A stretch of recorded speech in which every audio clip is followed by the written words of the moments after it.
But I'm really encouraged to see all of the efforts that are out there on misinformation. And, there's a lot of services, there's a lot of vendors, there's a lot of academic institutions that are pushing in that direction, and doing it in different ways, which is, I think, really important that, we have a lot of these different lines in the water, when it comes to like combating some of the things we see on the internet that are not so great, because I think it takes a lot of minds to get to a place where you can solve something that's that big of an issue and so systematic across like basically every corner of the internet, right?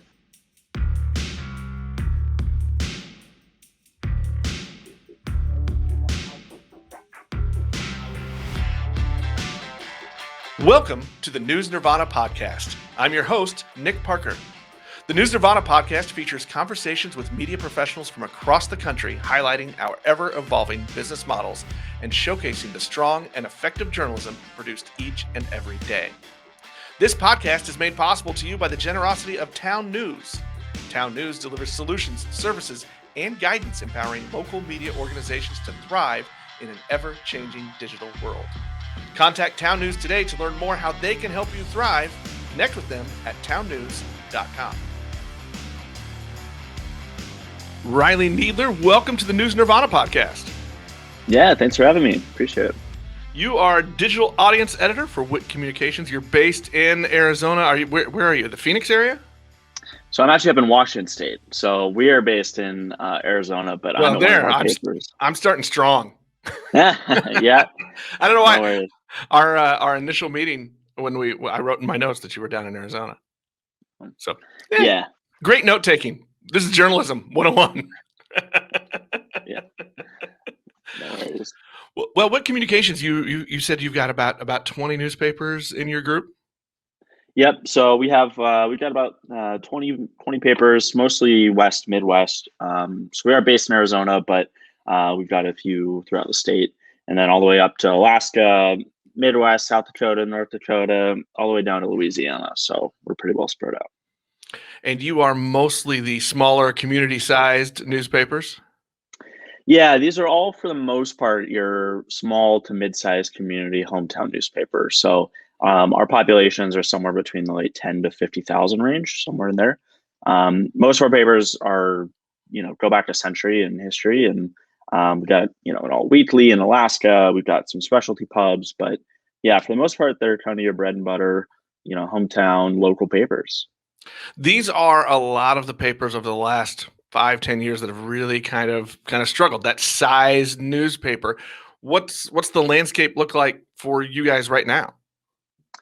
Yeah, I mean, you nailed it. We're right in that kind of niche of, we still have a strong print presence, and we still strongly believe in print, and having a strong newspaper that gets delivered, for depending on the paper, some are daily, some are weekly, but very regular print products in all of our markets.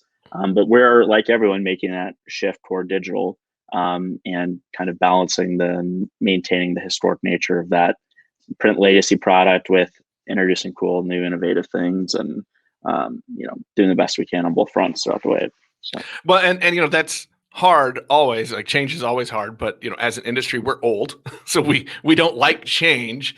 How's that shift going right now? And I we've kind of been through 18 months where we've all been forced to embrace digital more than we ever have. Yeah, and I think that's true, both of the folks working in our newsroom, quite honestly, and the folks reading our products. Everybody has become more comfortable with whether it's conducting interviews over Zoom like this. All of our reporters have gotten a lot more familiar and comfortable with that. Our readers have come to expect that they can get the news online, whether that's through their newsletter, through it's an app, the website, right?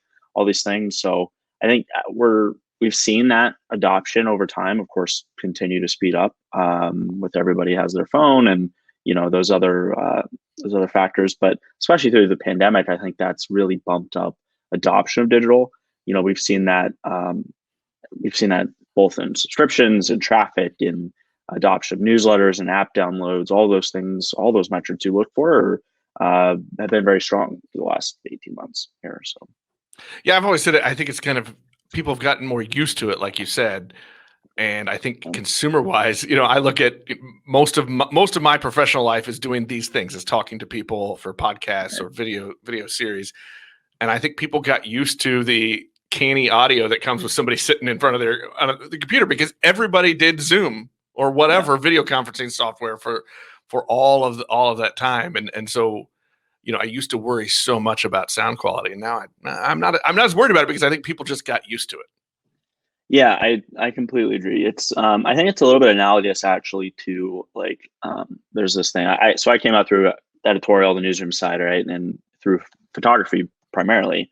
And there's this thing of like the iPhone perspective, right? Where it's like everybody has an iPhone. So if you see a picture that's between like 5'8" to 6 feet off the ground at a certain perspective, at a certain quality, it's become so ubiquitous that it's the iPhone photo. It's like there's like a billion of those produced a day, right?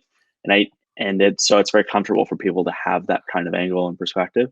And I do think it's analogous now to what exactly you're talking about, which is people are used to seeing and digesting and consuming media, exactly what we're doing right now over Zoom. Well, and the person sitting at their desk exactly centered right in the screen, looking straight into the camera, and there's not the photographer's perspective, I guess, is kind of what you're leaning toward. Yeah, and you got a good rule of thirds going on right now, though. So you're a little off center. It's great. Well, I still have old professors from the '90s yelling in the back of my head, telling me what to do. I'm not very good at it, but I remember a few of the rules. There you go. Well, let's kind of shift gear a little bit. I want to go into your actual title. You're in charge of audience management and audience building, and so I think that strings right along with what we were talking about. There is, what are you doing right now to really engage and find those audiences? Because you are having to find them in different ways now. I think you just said newsletter signups have been taking off. People are hitting from their phones even more than ever, rather than waiting on that printed piece. Yeah, definitely. I mean, there's so much ground there, but I think one of the big things that's been on my mind is this idea of kind of like first party data and collecting,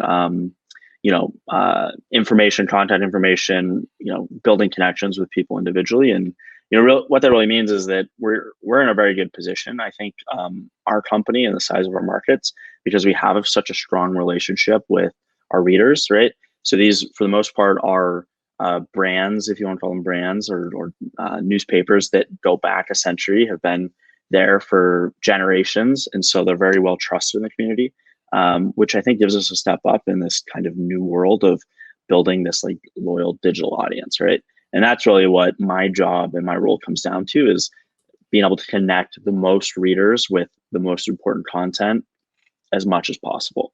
And the way to do that is to make sure that if people want to get information, that we can get it to them directly.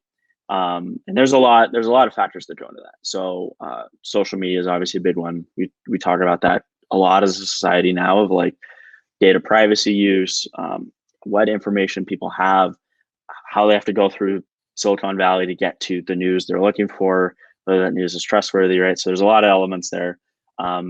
What we're doing, and you touched on a big one, is newsletters. That's a very hot thing in our industry, and I think for good reason. We've seen a ton of growth and success with the newsletters over the past, well, really like 5 years, but even more so through the pandemic. I think it's kind of having its renaissance moment. Subtext and the New York Times subscriber exclusive newsletters, right? The dominoes are falling. We're right now we're exploring a little bit some texting, kind of playing around with the idea of like a newsletter version and through text. How's that response been? I've toyed in that a little bit with my own small newspaper, and it's been pretty hit and miss. So we're very early stages. So I don't have a ton of data points on that yet. So far we've done it for some advertisers actually. So kind of like a text club sort of thing, but we're getting ready to push into the editorial space with that, which I think is going to be super exciting. That's another space that, like newsletters, I think is growing really quickly. I mean, there's subtext is a big one right now. There's the community app. There's simple texting. There's like several folks who are really doing some good things there. But it's just another way to have that direct relationship with readers, and you don't have to worry about any other barriers or signals getting lost or algorithms or anything else, right? It's very direct, which is beneficial for both parties. Well, how have you structured kind of building those lists and gathering all of that? I think, our audience here is going to be a lot of other media people, some Yeah, big, some small, and I think everybody's looking for that balance of how can I collect as much as possible, but not tick off enough so many of our readership or our potential audience, right? So, what are some of the things for that sure. you guys have done to effectively build that? I think it's a couple things. One is just being like very transparent about how you're using people's information. Again, especially in the markets we're in, we're dealing with folks who are living and working along with the newsroom, right? So it's a little bit different in a larger metro, or if you're covering a national audience or something. You've just got a different dynamic with your readers. I mean, again, if you are in, we'll pick Wapaton, North Dakota, where one of our papers are at, and you sign up for a newsletter or a texting service, and then you get hit with a bunch of, you know, uh, blatant marketing messages or things that are not meeting the expectation, you can go down to the office and talk to people directly and say, "Hey, what's the deal here, guys? Like, what are you doing?" So, which I think is good because again, it allows you. It just that shows the kind of dynamic that we're able to have with our readers, that it can be very one to one.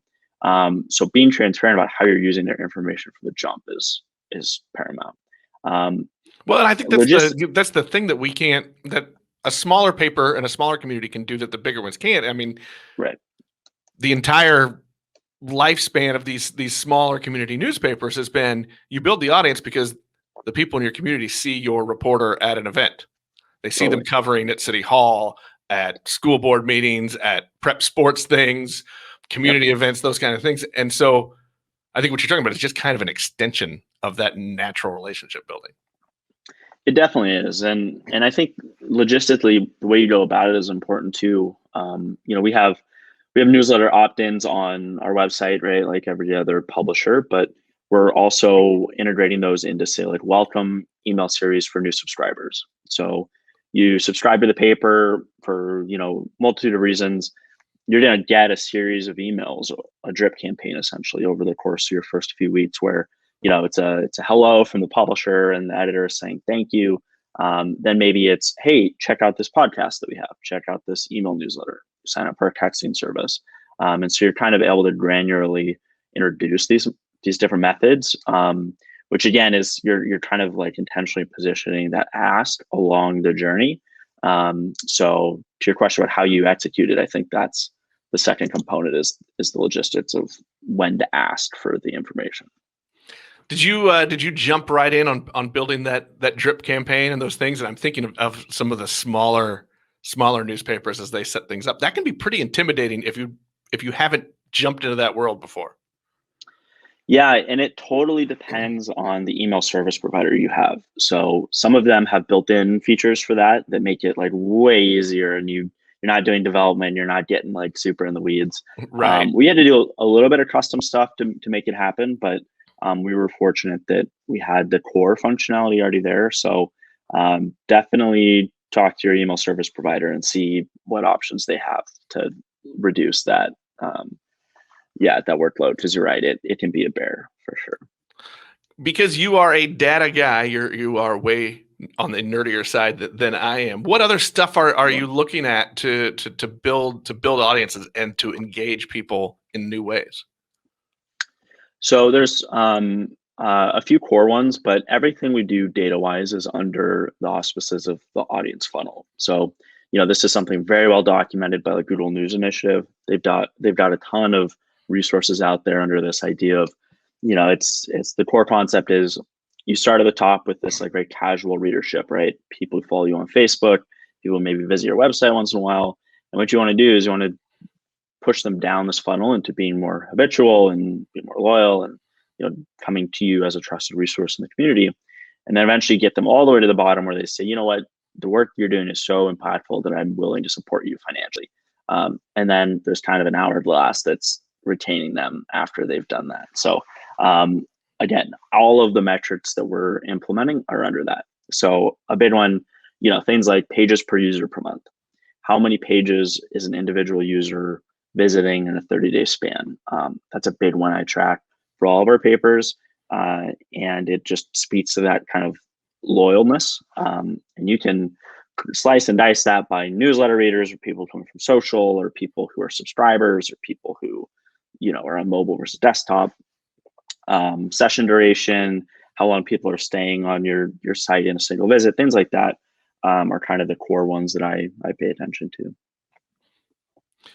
Are there pieces of that, you came up as a photographer, you said, so I'm curious how you get from that very visual, very engaged thing, and now you're letting numbers lead everything that you do. How'd you kind of make that switch? Yeah, it's a good question. So I started in photojournalism, and then kind of naturally evolved into doing more reporting and like I'm enterprise gonna reporting. question the word naturally there, but Sure. Well, I don't know. I get bored is what I always say, right? So I'm always looking for something new to do and dive into. But I do find a lot of similarities. I would say more so in the reporting process to the work I'm doing now, because it's all about problem solving in both, right? So in reporting, you're identifying this idea, this story idea, or this lead, this pitch, and then you're fleshing it out, turning it into some kind of work product, and then distributing it out to the masses. The work I do now is very similar, where it's, if the onus is we want to build a more loyal audience, we want to grow email newsletter lists, whatever it is, you're going out and you're problem solving to get to that point, and then you're distributing that learning out to, in this case, the company or the audience team or whoever. So I actually find a lot of similarities in that work. Are you using how much of that data are you using to drive the editorial, to say we should cover this more, or we should do some follow-ups here? Is there a pretty good correlation going now? It's interesting. I think we use it more for how the core work that people are producing is presented. And there is some layers of deciding like coverage that certainly come into it. So all of our editorial teams have access to their data, of course, and dashboards of like how stories are doing, what has the highest average time on page, like what subscribers are reading, things like that. And so that, of course, helps them day to day make decisions about and decide what to cover. But really, it's more kind of from my seat, like how that content is presented in newsletters, or in, say, like recirculation at the bottom of articles versus like sidebars and article pages, things like that. That's where I tend to use most of it, is sort of like what gets presented together, and how you can say, if people are interested in story A, how do we get them to story B and C, and find value in those other stories. So more for you, it's more about packaging and flow through to further content. For sure. And I think that's partially because, I mean, we've got great editorial teams who, many of them either grew up in the communities or lived there for a long time. And so it's a little bit different for them versus, say, like a national outlet where there's everything under the sun to cover, right? Like sometimes the constraints of geography are actually beneficial in terms of coverage, because it allows you to have more of a firm grip over what's happening. And you almost, and I can say this because I'm a data guy, you almost don't need the data to know what to cover, because you're like, I live here, it's affecting me, I know what I need to cover, right? So of course there's, I caveat that with it's always beneficial to know what the numbers are saying. But I think the gray area where you can always improve that kind of thing with data is the packaging, the presentation, and the digital production side of it. The News Nirvana podcast is brought to you by Town News, the creators of IQ Audience Plus. IQ Audience Plus replaces your old school, one-size-fits-all paywall with a smarter metering solution that targets visitors with custom offers, converting drive-bys into paying subscribers. Learn more at townnews.com/audience. Well, what are some things, I guess, you can say that do and don't work, right, as far as packaging and delivering news to people? So what does work? Email newsletters, of course, are a tenant for us.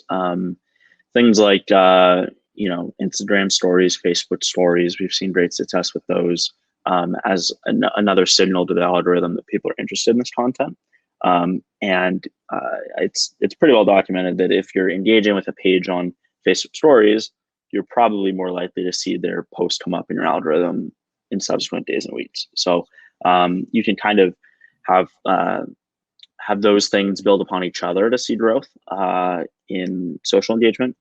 Things that don't work, I mean, I am still trying to figure out the exact balance between things like information architecture on homepages and homepage redesigns, and kind of like those things that feel like they're maybe very impactful but don't always make a huge hit immediately, in terms of like increased page traffic or engagement.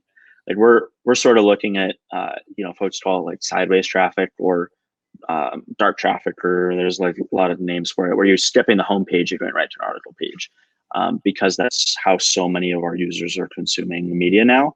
Is they're coming from an app notification or social. That's where we're really focusing now, is like, how can we maximize their experience once they've hit an article page?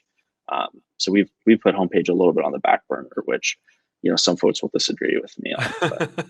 Well, I noted there that you had talked about the power of the stories on whether it's Facebook or Instagram, and you are not the first that I've talked to for this podcast that has mentioned the stories part is so much more effective than just making a post on your timelines.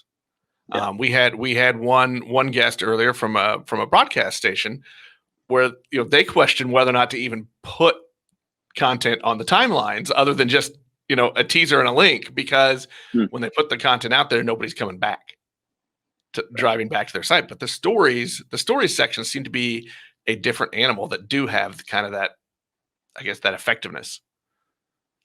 Yeah, and I think it depends too on your reach and readership. I mean, especially Instagram's a great example of that, because it's a very different audience than Facebook or Twitter. And there's no way to natively post links on Instagram feed posts. So if you want direct conversions back to your website, you have to go to stories. And Instagram is also doubling down on that feature, because and this is getting real in the weeds. So if you're not a social media manager, come back in 30 seconds. But well, actually, if you're not, you should be, which is what I tell myself. Correct. I'm not, but I should be. Yeah. So instead of doing the swipe up links now, where everybody's does swipe ups, it's now a sticker. So it's a button. So they're doubling down on this feature, because I read that as they also recognize the value of that, and it does allow you to be so much more creative in your posts and your engagement with people. And if people are coming to look at your stories, and there's some great examples of people being creative with social stories. Like I think about the Dallas Morning News has a really, really strong Instagram story newsletter, essentially, where they're building and packaging like daily the content that they want people to see, and it feels very different than what you're getting in their feed or in other social channels. So it's really unique, and it's a great connection. Are you implementing that in your papers? Yeah, so we've got a few. It just depends on kind of which paper you're looking at. But yeah, several are pushing big on Instagram stories, and it's been very successful.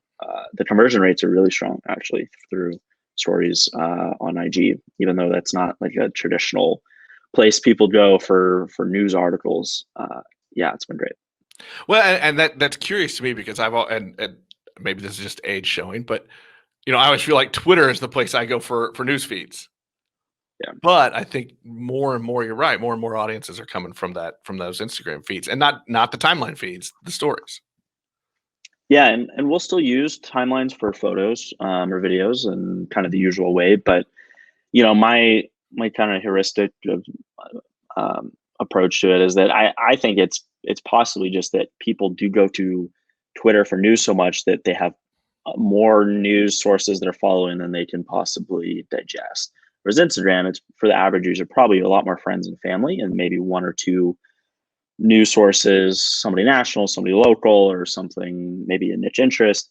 And so you're kind of cutting through the noise a little bit on IG.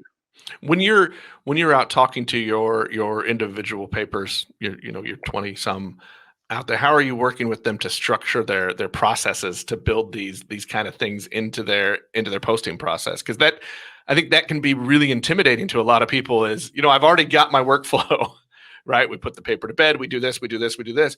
How are you working with them to implement this into their workflow? Yeah, I mean that's an ongoing it's an ongoing mission. I mean, honestly, in our industry, it's everybody's strapped for resources, right? That's so well documented. We know that, but the way I kind of explain it is, we think about the life cycle of a story or a photo gallery or video, whatever your product is, as going from like the idea to publishing. But for the reader, it doesn't start until you hit the publish button. So they are only experiencing this from publish forward. So that's like that's my whole overall mentality when it comes to like audience is, you like, that's just the beginning. When you're done, that's just the beginning for them. So all of these things, when you're building your process, your workflow for newsletters, for app notifications, um, it needs to be very intentional in your structure, because people are not going to know all the work that went in behind. They're only going to see from like it's up forward. So Yeah, they're only going to see the link that got them to click. correct. Yeah, for sure. So to them, it's everything. It's not just like an additional thing I have to do, but to them, I mean, that's their whole entire perception. So we of course set it up where we're able to still get pages out and still put out a print product and still update the homepage on the website and everything. Those core pieces, but more and more, these are the ways that we're going to reach people. So they got to be prioritized. I want to switch gears just a little bit. There was you kind of hinted a little bit earlier about your relationship with Google News Initiative. You have with your company, you guys have jumped in to one of their programs, the Neighbor program. What are you doing there? I know you've launched it in a few of your papers. Yeah, so we were part of Google News Initiative's first North America Innovation Funding Challenge. So that was in 2019, and they're now on to, I think, the third phase of GNI North America. But essentially, the elevator pitch for the project that we were selected for is called Neighbor, and it's a social media platform powered by journalists. So it's something like a Facebook group or Nextdoor, but the idea is that by having it local, run by journalists, moderated by journalists, you're having conversations based on facts and not misinformation or vitriol. And so we have launched that now in 6 of our markets, kind of across the country, different sizes, different areas, and it's like one-to-one, one neighbor site per one website in one market. We have a journalist product manager who is associated with each paper and runs the day-to-day operations.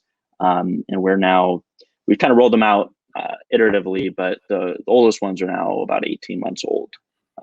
How has it been to bring people into that? Because adding another social media feed to to people's habits seems like a pretty Herculean task.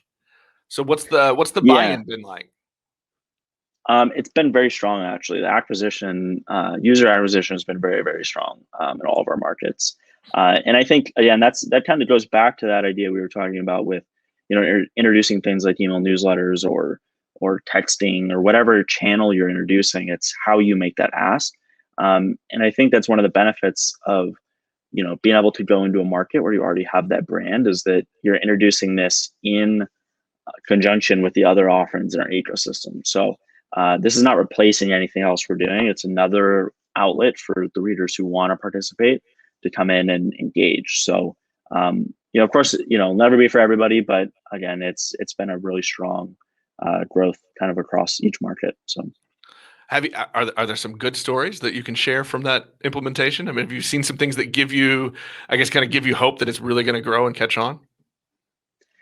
yeah, honestly, the when I think back about the way that we've engaged with people and what people have found most valuable, we've done some big things like, big sweeping voters guides or big analysis on election results, things like that, where we're able to, launch those through Neighbor, have the engagement and the whole thing. But it's really more, I think, about the smaller stories that we're able to either find or questions we're able to answer through Neighbor. that are impacting individuals in a way that traditional media often struggle to. So up here in Wenatchee this summer, we had a user who was filling out a survey related to Neighbor and mentioned that she uses a wheelchair to get around.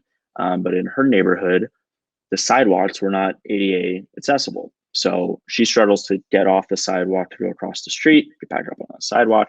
And so our journalist product manager here in Wenatchee contacted her and said, "Hey, thanks for submitting this. We'd love to look into it." So she ended up doing a full story, went out and talked to the woman. We got photos to go along with it, published it on Neighbor, published it, kind of reverse published it on the website and in the paper.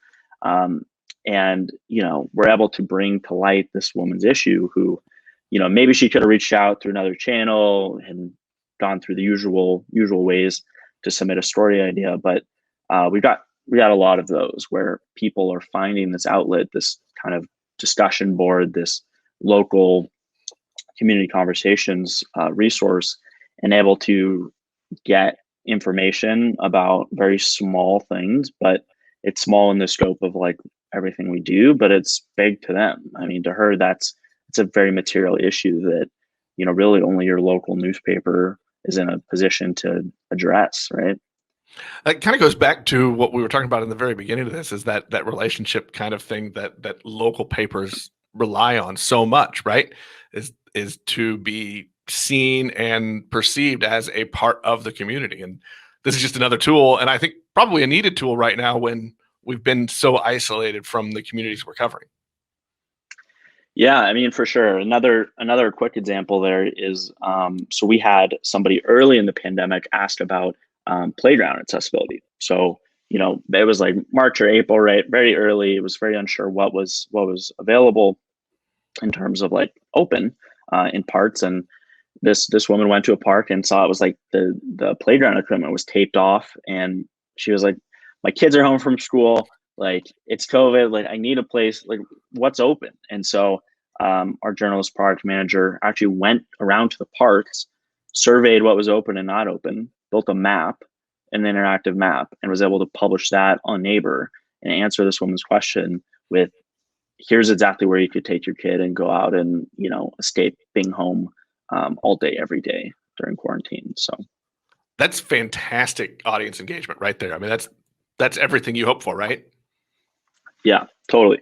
And it's again, a lot of this work is stuff that we were maybe doing one-offs or other ways that it is possible to do without Neighbor, but it's the concentration of having this effort and this specific like receptacle for questions makes a big difference, right? It's like naming something gives it power, giving it its own place in the world gives it power, and so it's increased the volume of those kind of questions and ideas that we've gotten significantly because you're like very acutely soliciting people's thoughts, right?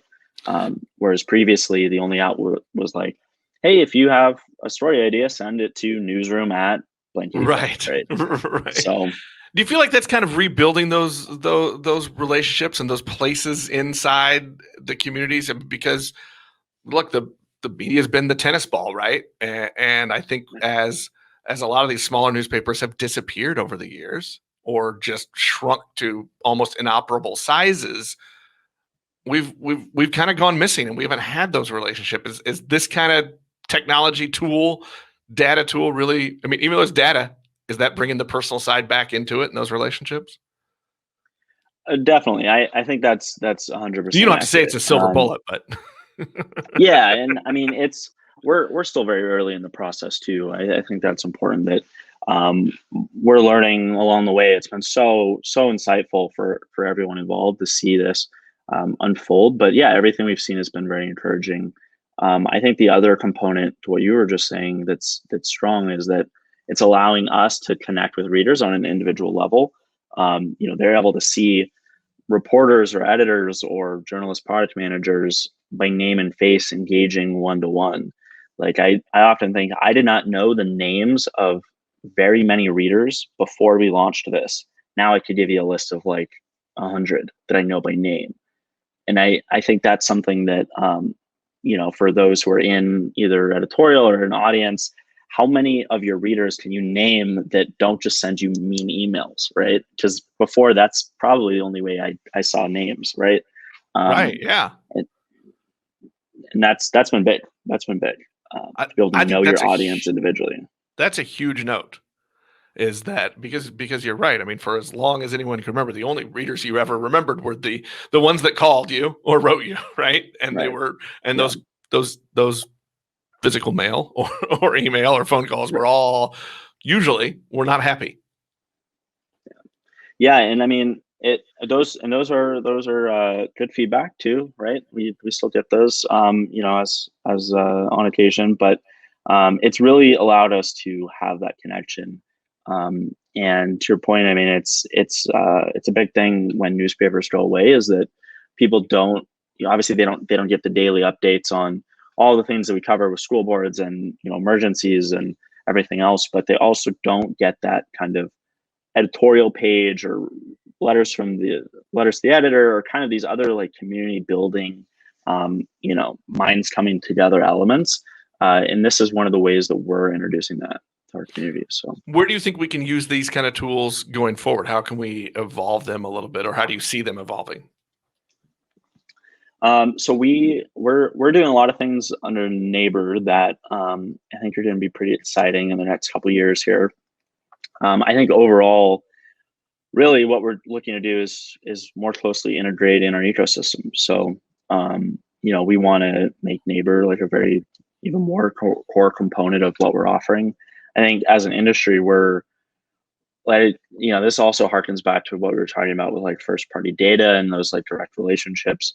We're seeing such a fracturing, I think, of social media right now, that people are saying, I'm done with this platform, I'm done with that platform. New things are popping up, in audio, new things are popping up as spin-offs, in political directions, one way or the other. But we're not seeing a huge push into local fact-based conversations. And I think that's really kind of the answer to a lot of the issues we're seeing. And this is our kind of into that space. So Yeah, I think finding that way to be the driver of the conversation, right? To yeah. use the eye that we have on our communities to see what the real issues are, and I guess not necessarily always steer conversation, but encourage the right conversations on the right topics instead of sometimes focusing on the loudest person out there, right? Yeah, definitely. And I think that's what, in my world, for my own for my own news service, that's kind of where I've used my podcast is, hey, here's the things that are going on and what people are talking about, but maybe this is really the issue over here.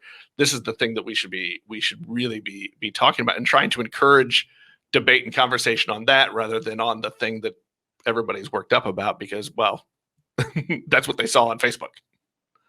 Yeah, totally. And I mean, it's always interesting when you get into the moderation space, whether that's comments, whether that under articles like traditional format, whether it's Neighbor, or whether it's if you host events and you do like town halls. Like, there's a lot of ways that dynamic comes out. But our primary driver of that is being fact based. So you can have different opinions, you can have debates, and you can discuss pros and cons, and that's all fair game, as long as you're coming to it with from a place of, here's verifiable information that I can use to back up my point, and I'm not going to personally attack you when I'm doing it, right? Those are like two of our very core tenets of moderation, which again, it's like they sound so simple, like of course that's how everything should be, and then you get into the weeds of like what social media has become, and you go, oh, that's so much easier said than done.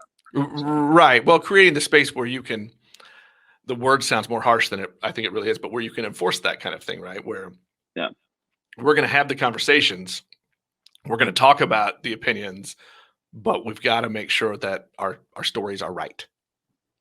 right. Totally. And we're not going to verbally beat down our neighbors. Yep. Yeah. It's definitely one of those things that again, it's not like we've solved it. It's not that the industry solved it. That's I think more of a process than a destination, right? So you're always striving to be the best you can be when it comes to moderation and enforcing guidelines, and Again, it's a process. It's not like, all right, we did it. Now everybody's happy and is getting along, and like there's no misinformation. But I'm really encouraged to see all of the efforts that are out there on misinformation, and there's a lot of services, there's a lot of vendors, there's a lot of academic institutions that are pushing in that direction, and doing it in different ways, which is, I think, really important that, we have a lot of these different lines in the water, when it comes to like combating some of the things we see on the internet that are not so great, because I think it takes a lot of minds to get to a place where you can solve something that's that big of an issue, and so systematic across like basically every corner of the internet, right? Well, and I think that's what I like about some of these different tools is finding what works in that particular community, because it's going to be different in each community. In some it might be this neighbor program that you're doing. Where I am, we've had really good luck with using the podcast tool as a way to have conversations and bring people in to talk to those conversations. But I think finding that way to moderate and host real conversation, on issues that are important to the community, and they may not be important outside of the community. I mean, it's always going to be a little bit different, and it might be something that everybody's talking about all over the country. But what's the angle that matters in your community, right? Yeah, I mean, and just to name a couple, I mean, Spaceship Media is a good example of that, where they're having these conversations where they're trying to bring in people who may have different opinions and like focus on common ground and like do it on a very like intentional level. I think there's a very interesting dynamic right now on Reddit about misinformation, where it's trying to come to terms with like moderation and misinformation. And I encourage people to look into that. It's super fascinating if you're into this space. Yeah, that is a fascinating thing to watch as they evolve, because it's been so many different looks, right? But it's continually changing. Yeah, and Reddit has got this nature of kind of self-governance, right? Where it's like if you're breaking a subreddit's guidelines, the first people who are going to call you out are other people, right? And so it's very much like checking each other kind of a culture. And you're 100% right that watching that evolve into what 2021 now into 2022 looks like. I mean, it'll be interesting to see what comes out of this kind of like, crossroads they're at. Well, as you look at the 20 newspapers that you work with and your desk, I see your desk is still in your home right now. But as you look forward, what's got you excited? Where are we going? What's the next big thing as you look at your size of newspaper and our place in the world?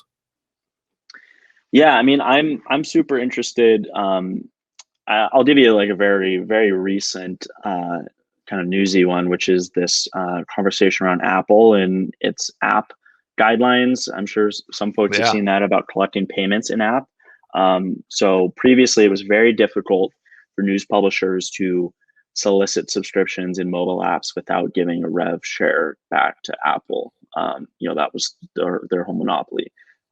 It's sounding like this new development in the last few weeks here is going to allow publishers to link out, like the final settings are still in play, but it sounds like it's going to be a link out to solicit a subscription outside of the app, which for a lot of publishers is going to be a real game changer, because I know many folks have not gotten very strongly into mobile apps for that reason. Because really it's like at that point you're only able to offer it either for free or only to existing subscribers, because if you're not able to get that conversion without giving a revenue share, it's sometimes tough to make that pencil out. Right. So we're of course, like everybody, kind of reevaluating our mobile app strategy this fall. And I think that's going to lead to some interesting, cool, innovative things across the space next year as that firms up and comes out. Well, that will be interesting to watch. I think between that and then the other big part of Apple is now the way they're cutting off tracking, right? How do all of us gather our information and our the way all of our algorithms work, and now we're going to have to adjust again. Yeah, and I feel especially pained by that, because I've spent most of this year saying the number one email newsletter metric to look at is open volume. So people love open rate, but it's so easy as you're doing list cleanups and you're adding people to your list and you're doing the whole thing. And suddenly that denominator changes and your percentage goes crazy, right? And so I've been preaching to all of our folks, volume. Look at the number of people opening your emails every day. And if that number keeps going up, you're doing something right. Well, of course, as soon as Apple makes its change, that's going to go a little differently. So, and everyone's like, well, just, use this formula, multiply your, and I'm like, I know we'll figure out a way, we'll survive. But we'll see how that shapes. And our tracking analytics and data tools are always changing, always evolving. You just can't rely on the same things for more than a few years at a time. Totally. Yep. Very true. Well, Reilly, hey, I appreciate you taking a little bit of time with us today and just talking a little bit about what papers that, the papers that you're working with, what they're dealing with and data. And I think it really fits for the community papers and media organizations across the country that are learning to make it work with all these new tools. Yeah, absolutely. Well, appreciate you having me on and happy to answer questions if anyone has any. Reilly, I appreciate it. That will wrap us up for this episode. We'll talk to everybody next time.